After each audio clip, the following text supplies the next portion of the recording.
This is the StarCraft 2 BSG Cup. We are in the second semi-finals, Game 3, the decider. The winner of this will go on and play Flame and Fly in the finals, which will take place next. But for now, we have the map Metalopolis. Guppy is spawning in the 2 o'clock position here as the pink Zerg player, which he did pick. And we have JDGaga spawning as red Protoss. Interesting him picking Protoss.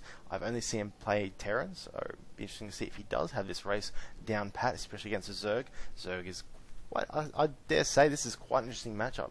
PvZ has always been sort of like a, dare I say, Protoss has always had a slight advantage in that their death ball of awesomeness is just that much stronger against the Zerg one. But we'll have to wait and see what these guys can pull out now. Obviously, close positions on Metalopolis, very, very good with air attacks and like air fights, which does favour the Zerg player. Mutalisks being very strong in this matchup. Protoss doesn't have any good counter to Mutalisk. I mean, you do have High Templar, but it requires your opponent to sit in the storm for a long amount of time, and it's very expensive. But really, Stalkers aren't that great against Mutas. They're slow. Even with Blink, they don't do that much damage. Phoenixes are your best bet. And you really got to start producing them early, because if the Zerg player has 10 Mutalisks, you've got 2 Phoenixes, you really have to have almost perfect micro, which I've never seen anyone ever do, or you have to... you're just going to die, basically. There's no way to do it if you've got 2 Phoenixes against 10 Mutas. Gateway going down here, and he is going for that Speedling build again. Speedling build is great against Protoss, because Protoss can go double gate and can get very quick zealots in your expansion. Going hatch first on this map is always risky, because they could get that position that's really close by ground. We'll have to wait and see what kind of build he wants to do now. Will you expand on 21? There is actually an interesting build. I forget who started it, but it's basically... really quickly, it's Speedling, you get a Evo Chamber at 21, you expand on 21 as well, you get +1 weapons, and you spam Lings, and it perfectly counters 4-gate. You just completely destroy it. 4-gate obviously being...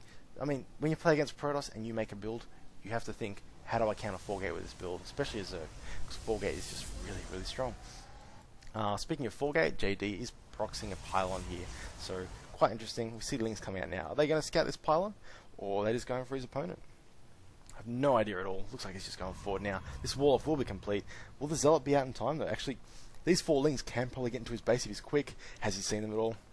He has not seen them at all, so this could be quite interesting. The Zealot probably won't be out in time. To keep an eye on this now. Needs to get into position really quickly. They're going to sneak straight past. This could do quite a bit of damage this early on. Could take out this pylon right here, and that could be very bad. He has gotten in. Zealot is out. Now, the problem right now is the Zealot needs to be holding position on the wall. Is he going to be able to hold this off? Zealots, wow, that's perfect. He needs to hold position. He needs to pull back and hold position on that wall. He's doing it with a drone. That is an error. And this is going to be quite interesting now. He needs to get some more units out. This Zealot here probably won't be enough. It's a bit far forward and gets killed off. This drone here is just going to run away. He's pulling drones out to try and kill these SCVs. Drones out to try and kill these Zerglings, sorry. Wow, I'm really good with my unit names today, aren't I? And missing out Zealots to defend. This is a very, very strong link push to shop production. He's going to continue it. He is continuing this. Zealot is out. Zerglings are quite low. He needs to build another Zealot. He needs to keep pumping out Zealots. He doesn't realise this, but if he doesn't do this, he's in trouble. More Lings coming in. He's going to keep reinforcing until he plugs up that hole. This Zealot needs to be at this spot holding position. These 4 Lings aren't going to do any damage, but these 4 are.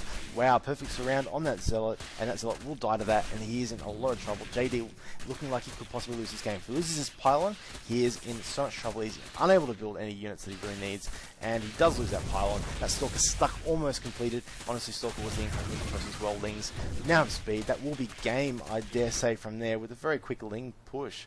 JD just didn't plug that hole up, even when he could have many, many times. Coming through here, that many Lings are just going to kill all the probes. Doesn't even need to worry. All the probes are basically dead. JD has won, or has lost his first game. It is GG. That's a very quick Ling push by Guppy, and just taking advantage of the fact that JD doesn't usually play Protoss, I guess, and not plugging that hole. So we'll play to Guppy. Guppy will progress on into the finals, and we'll play Flame and Flyer in a couple of minutes. Stay tuned.